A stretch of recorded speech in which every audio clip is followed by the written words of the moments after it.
Welcome to the People's Health Briefing, a component of the Trusted Voices campaign. I'm Dr. Noha Balada from Roots Community Health Center, reporting for the week of June 26, 2023. After a brief COVID status update, I'll talk about recent malaria cases in the United States and then give an update on convalescent plasma.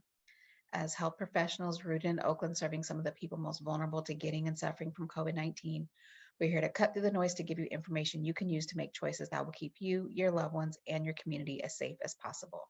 The goal of the People's Health Briefing is to empower you with our best knowledge and thinking every Tuesday morning. Looking at the CDC COVID data tracker, hospitalizations actually haven't been updated since I reported last week. Deaths do continue to trend down. So far this year in 2023, we've had 40,850 deaths, but fortunately, the week ending May 27th was the 8th week in a row with the lowest weekly number of deaths from COVID. Taking a look at wastewater, the majority of places that are collecting and analyzing wastewater are detecting SARS-CoV-2. This map is showing the percentage of wastewater samples with detectable SARS-CoV-2 in the last 15 days. And as you can see, each of the sites that are collecting are detecting SARS-CoV-2 at 80 to 100% of the samples that they are analyzing. So that just means we haven't gone to that point where there isn't SARS-CoV-2 almost anywhere in the country. But to try to get an idea of how things are changing, that's becoming a little more difficult to do at this level. I've put two of the better wastewater resources in the post so that you could look at those and drill down into your area if you're interested. But you can see here that across the country, there are, first of all, a number of dark gray sites. That means they're not reporting at all. Recently anyway, the warmer colors there depict where the concentration is increasing. The cooler colors mean the concentration is decreasing. So it really depends on where you are.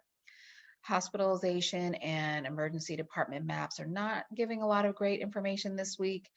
Things appear to either have not been reported or there's small numbers, so it's hard to know how important the change is, or there's very little change.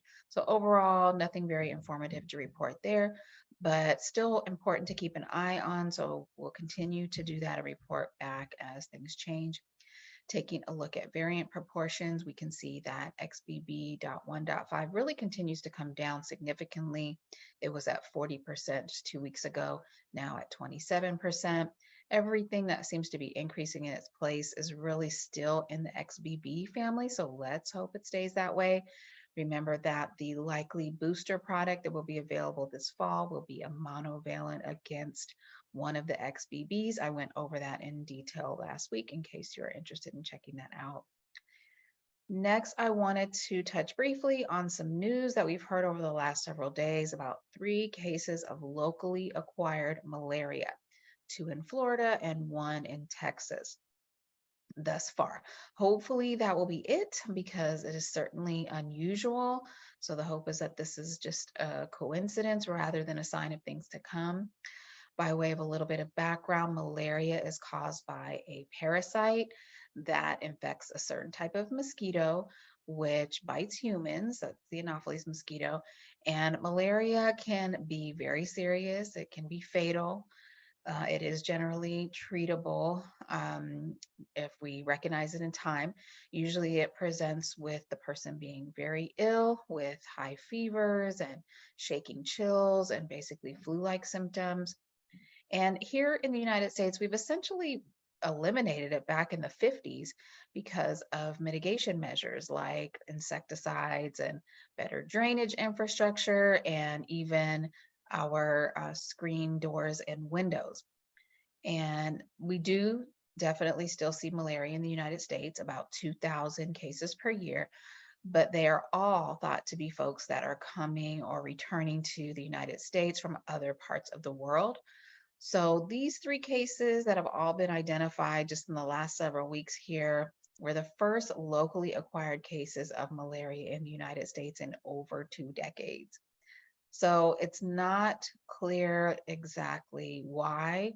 And these two cases are in two different states, and the two cases or three cases are in two different states. The two cases in Florida were in two different counties.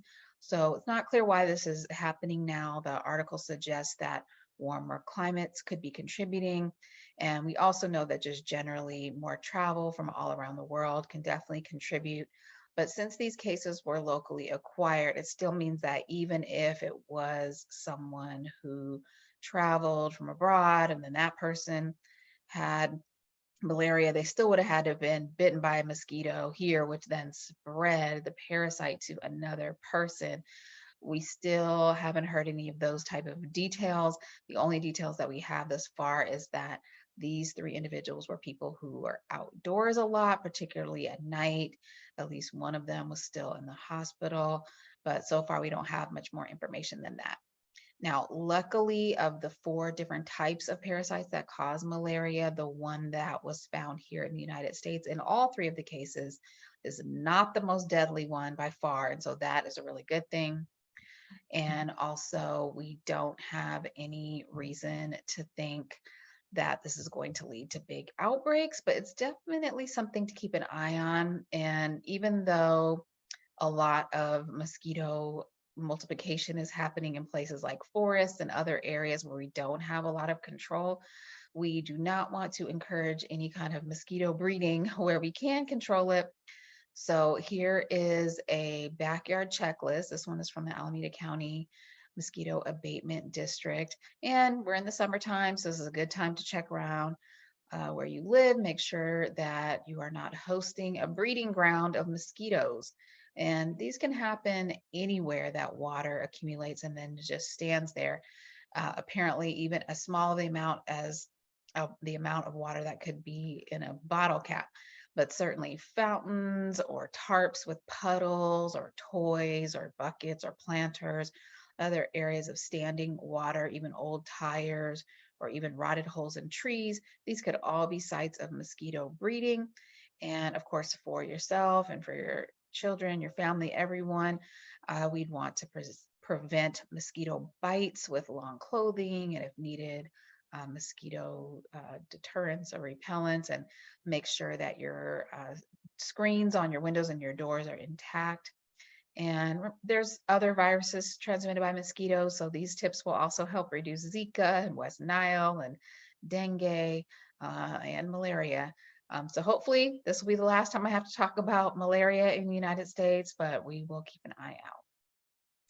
So now I wanted to talk a little bit about convalescent plasma. I've actually gotten a number of questions just pretty much throughout the pandemic about convalescent plasma, and what we've known about it and our experience with it has definitely evolved over that time. Certainly since we lost monoclonal antibodies, I've gotten this question a little bit more. And there was a recent important study that I'm going to go over today about convalescent plasma. So I thought this would be a good time to discuss.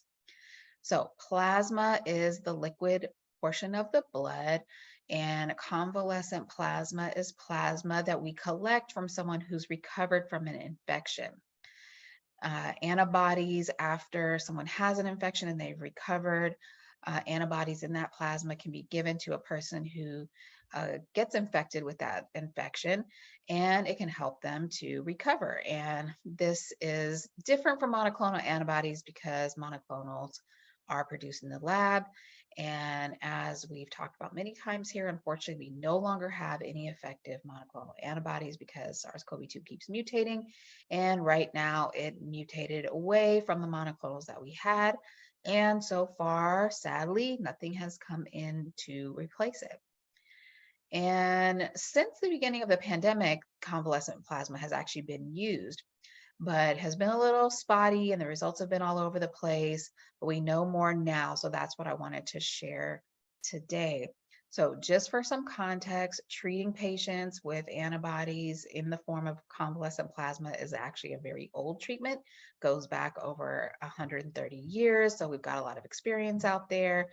And actually, anytime there's an epidemic, or in this case, a pandemic, or anything new, convalescent plasma can actually be a good place to turn, because you have people getting infected and developing antibodies, presumably, and then they recover. And so their plasma should be full of antibodies. And especially when we have a pandemic of this magnitude, we have a lot of sources of convalescent plasma, because so many people have been infected and then their body made the antibodies in order to fight off the infection. So when you have all these recovered people, they become potential sources of this treatment. The other great thing about convalescent plasma, besides being so available, is that it's cheap. We don't really have to manufacture anything. It's relatively simple to get plasma. So this treatment actually has quite a bit of promise as a treatment that could be available worldwide, in places that maybe don't have access to expensive pharmaceuticals. So it's available, it's relatively cheap. We have a lot of experience with it. So what's the deal with convalescent plasma and COVID? Well, convalescent plasma got an emergency use authorization, or EUA, back in August 2020. So it was one of the earliest things we tried, which, as I mentioned, is to be expected. But if you remember back to that point of the pandemic, our focus was really on people who were sick enough to be in the emergency room or the hospital. So much of the early experience with convalescent plasma and COVID was with people who were already sick enough to be in the hospital. And the results in those patients were not too encouraging, did not seem to help. And as we talked about here before, with COVID, we know that if you wait too long for certain treatments, you'll be in another phase of the infection where it will be too late for certain types of treatments. Treatments that may be very helpful in the earlier phase of the infection. But once you get to the point of being very sick and in the hospital, the main problem that patients are facing at that point is actually an overwhelming kind of inflammation. And so those same medications will no longer be helpful. And in those cases, we were certainly relying more on, and still are more relying on, steroids. That helps to bring down that inflammation. So basically, the use of convalescent plasma in the inpatient setting was discouraged, and rightfully so. And early on, there really wasn't much study on it as an outpatient treatment. And the studies that did emerge had sort of differing results. So, because of that, there seemed to be kind of like a lukewarm response overall to convalescent plasma. And of course, when monoclonal antibodies came around, those were quite remarkably effective and safe. And then we got Paxlovid and the other outpatient treatment. So we kind of stopped hearing about convalescent plasma.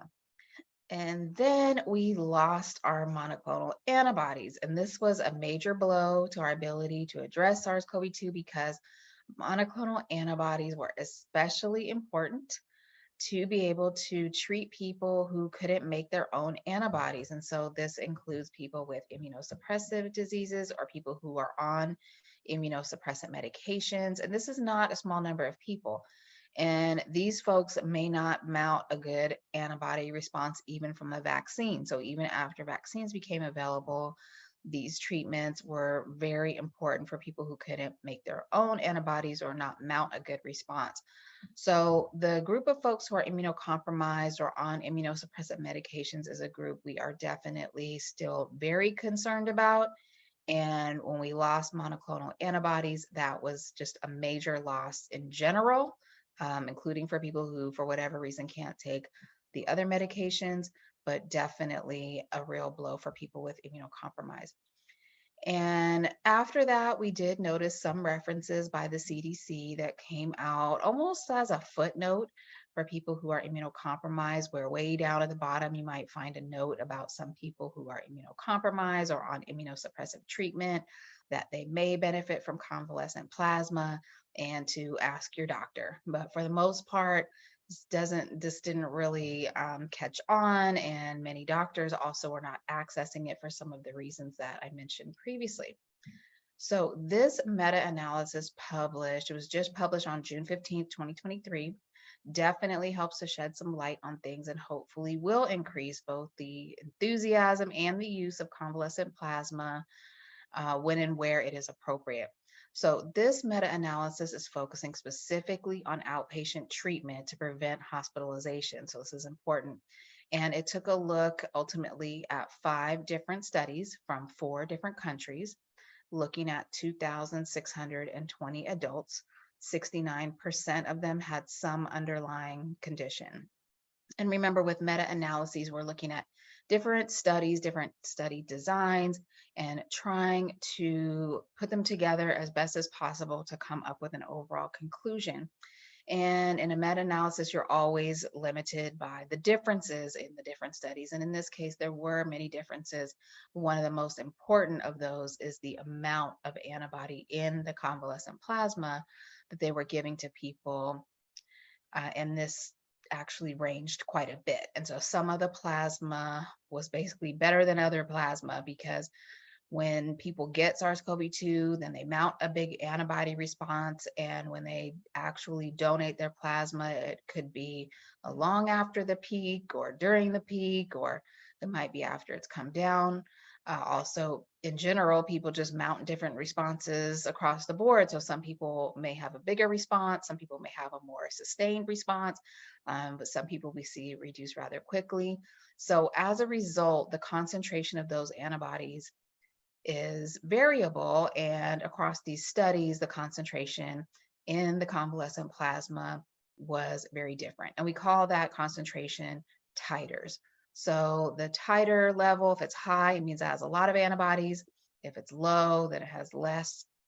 But despite that, all of that, what they found after analyzing all the data from these 5 different studies was about a 30% reduction in hospitalization. So that is a lot better than nothing. Now, things get significantly better when they honed in to look at people who got high titer antibodies and to look at those people who got the convalescent plasma sooner. So if we looked at high titer antibodies given within 5 days of symptoms, there was a 51.4% risk reduction for hospitalization.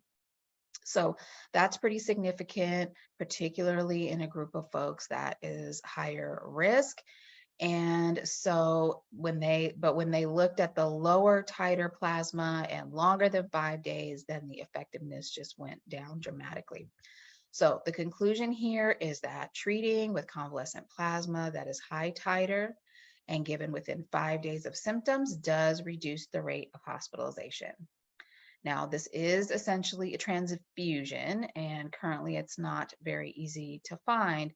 But if you or a loved one is in this group of people who is either immunocompromised or on an immunosuppressant medication, this is absolutely a conversation to have with your primary care physician and or with your specialist who is prescribing you those immune suppressive medications or treating you for your immune compromising conditions. They should be familiar and have access to this treatment. So we've added convalescent plasma to our outpatient SARS-CoV-2 treatment list, but with that caveat that is currently only authorized for immunocompromised people.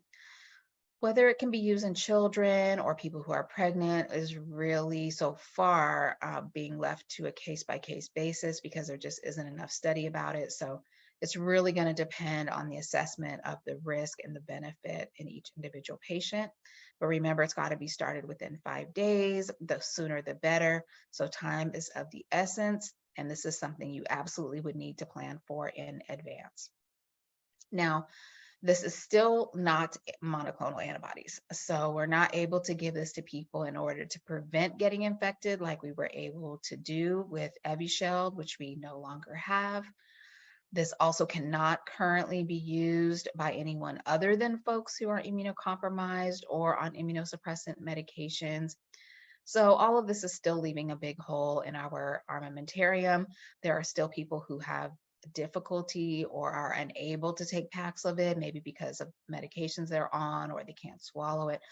But at this point, those people would likely need to go to remdesivir as their treatment, the second line treatment for outpatient treatment of SARS-CoV-2. So we still need better treatment options. We still need pre-exposure prophylaxis, especially for people with immune compromise. We still need treatments that could work for more people. So I'm hopeful that with the major investment that's being made by the White House, we will certainly soon, I hope, see monoclonal antibodies make a return. But until then, for those at highest risk, please make a plan with your provider. And this could possibly include convalescent plasma. Now, remember, in order to get any of these treatments, it has to be timely. They have to be started sooner the better, but in most cases within at least 5 days. So you've got to test quickly. And this is becoming more and more difficult as time goes on because tests are not available and not covered in many cases or just difficult to find. So please find out now if you have health insurance, what does it cover? Will they send you rapid home tests? Many of them will. Find out about your doctor's office when they take a respiratory swab. Will they send it off for COVID and get it back within a reasonable time frame? There are folks who are demanding free PCR tests. This is a very reasonable demand. We should all be behind this because we continue to contend with this evolving situation, and the PCR test is definitive, and the PCR test will basically be a way to quickly identify, especially those who can receive life-saving treatment. And so we don't want to lose any more people from COVID, but yet we still are. And having timely access to definitive testing and treatment is really what is needed in order to stop that. So there is this petition. Please sign on. There are already over 15,000 letters that have been sent. It's very simple. You put in your information, you can edit the template that they provided and make your voice heard. Also, we want to make sure that people, especially in those groups of folks who are immunocompromised, but really anyone, can access healthcare services safely. So I wanted to provide another reminder about this workshop that's being put on by the Center for Independent Living, DREDF, and Senior and Disability Action. They are fighting for safe access in this increasingly mask optional healthcare environment. And the workshop coming up at 12:30 is on making accommodation requests and essentially ensuring that everyone, particularly those with disabilities, can safely access the services that they deserve and that they need to access. So I'd encourage you to check that out and spread the word to those who might be interested. The link to that is in the post. So we continue to be in an evolving situation. We are still wanting to do what we can to avoid infection and reinfection. We'd also like to prevent outbreaks, especially among people in congregate settings and among vulnerable people, and really anywhere where people gather, like schools and other venues. So although hospitals and deaths are continuing to thankfully trend down, they are still too high, and there's no guarantees about what is coming next.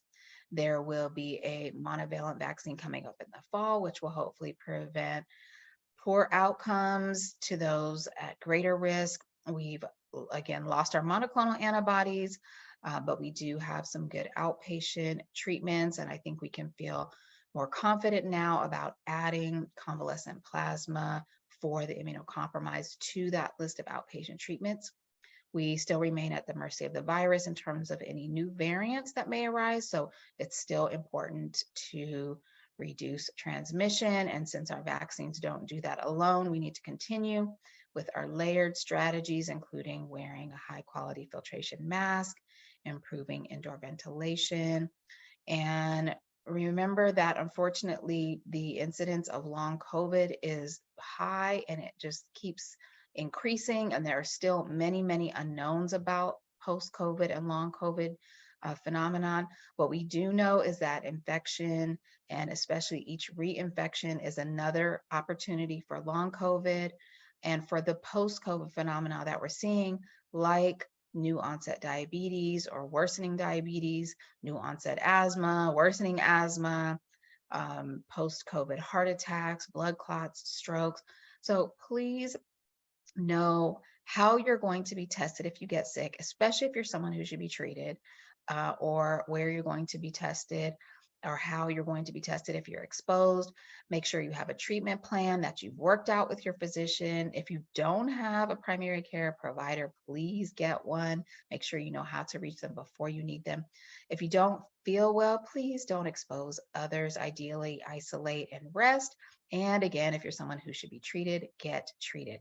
Remember to eat a balanced diet, incorporate fruits and vegetables, and avoid those sugary drinks. Consider a multivitamin supplement. Get your blood pressure checked, your baseline labs checked, like sugar and cholesterol and vitamin D. Get some regular physical activity unless you're sick. In that case, we want you to get your rest, manage your stress levels, and get a good night's sleep. This concludes today's People's Health Briefing. We are off next Tuesday due to the short week, so we will see you again on July 11th. See you then.